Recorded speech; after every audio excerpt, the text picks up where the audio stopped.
In the early pioneer days, herds of buffalo roamed the Great Plains from the Allegheny Mountains in the east to the Rockies in the west. People say they numbered over 100 million.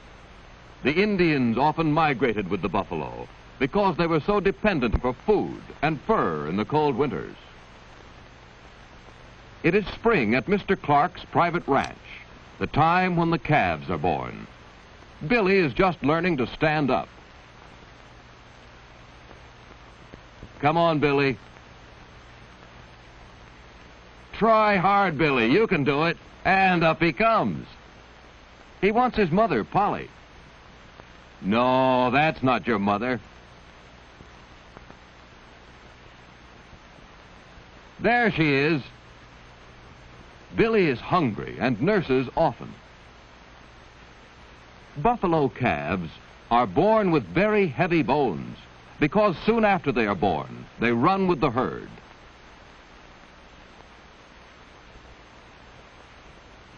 The long fur mane around Polly's neck and shoulders is permanent, but she sheds the rest of her coat each spring.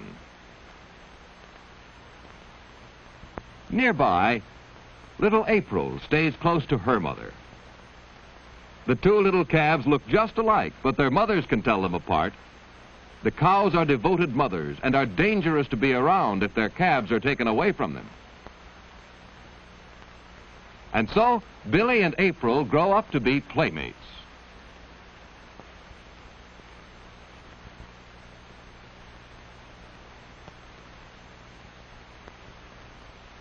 Now that grazing is poor, the buffalo have 2 meals a day of grain and hay.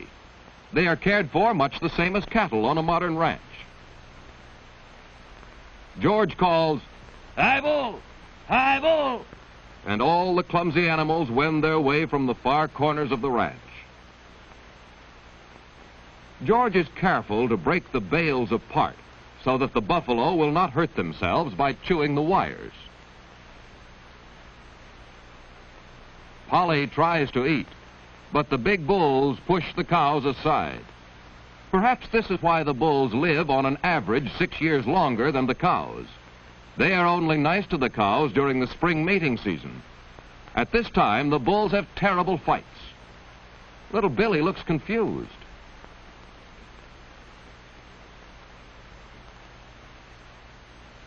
When Meanie comes near, there is always trouble. She shakes her horns at any animal in her way. Buffalo are not famous for their good dispositions, but Meanie is the crossest of them all. Polly protects her calf and moves away. After eating, they wander over to the clean troughs. Buffalo, like cattle, spend many hours resting and chewing their cud. The buckets of molasses are well liked by the buffalo. Meanie pushes a yearling calf away. Molasses helps build their powerful bodies. When King comes, all the cows get out of his way because he is leader of the herd. When King was sick, George cared for him, and so the big bull follows him. Buffalo are not tame and do not make good pets. They cannot be trusted because you never know what they will do. From their solid horns, the Indians made knives. From the horn chips, they made arrowheads. The heavy, massive head is backed by 2,000 pounds of power. King could easily push his head through a fence or wall.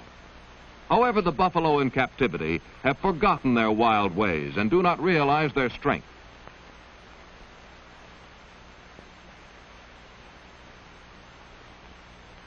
King wants the whole bucket.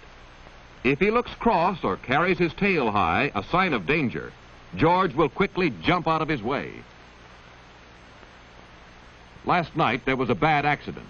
Brutus, a mean bull, broke through the heavy fence and gored Starlight, who was about to have a colt. Even quick Starlight could not turn fast enough to get away. The buffalo may look gentle, but Starlight shows how fierce they really are. George has sent for Dr. Dick.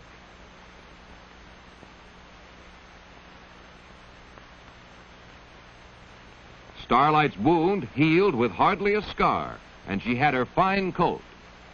Ginger.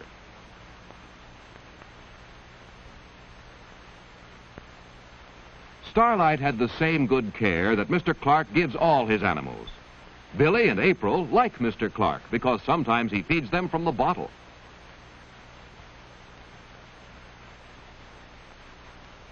They wander near the teepees that Mr. Clark made to show visitors the importance of the buffalo to the Indians. The buffalo would be extinct today if it had not been for our government and a few public-spirited men like Mr. Clark.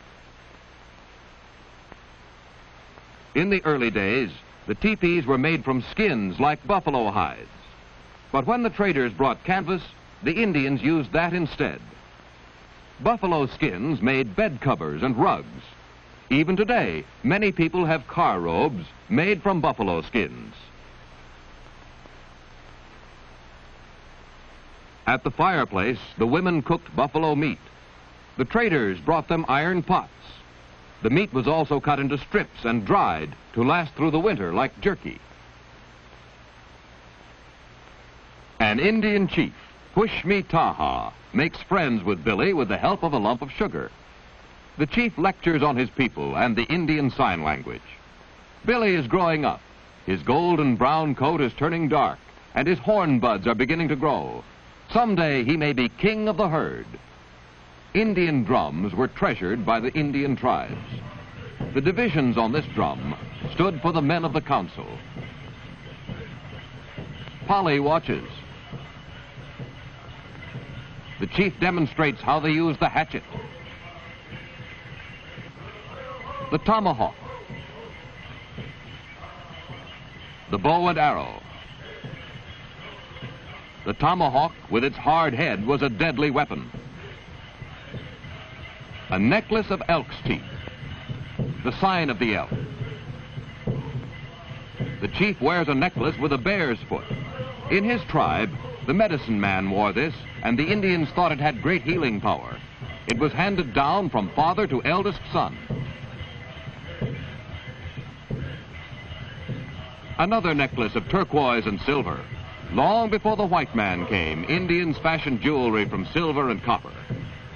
In this tribe, the medicine man wore a headpiece of buffalo fur and horns because the Indians believed he received his strength and healing power from the buffalo. The Indian sign for buffalo. In sign language, the chief says, "I am hungry. I want bread and meat."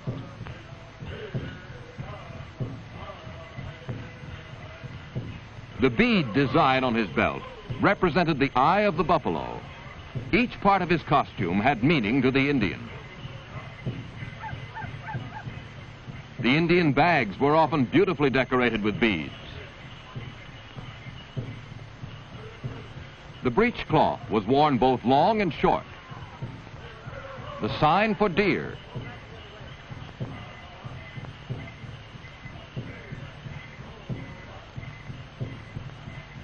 The heavy buffalo hide made soles for their moccasins.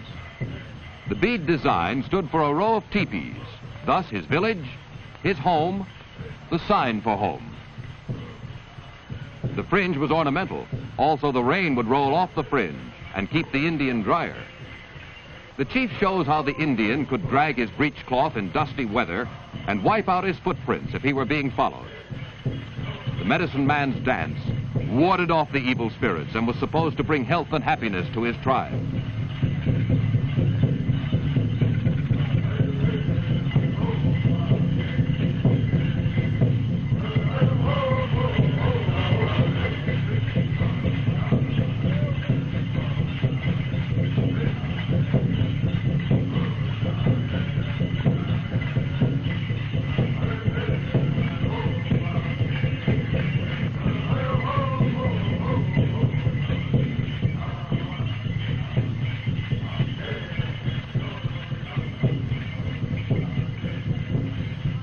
The medicine man tried to scare away the evil spirits. The Indians believed him and felt reassured.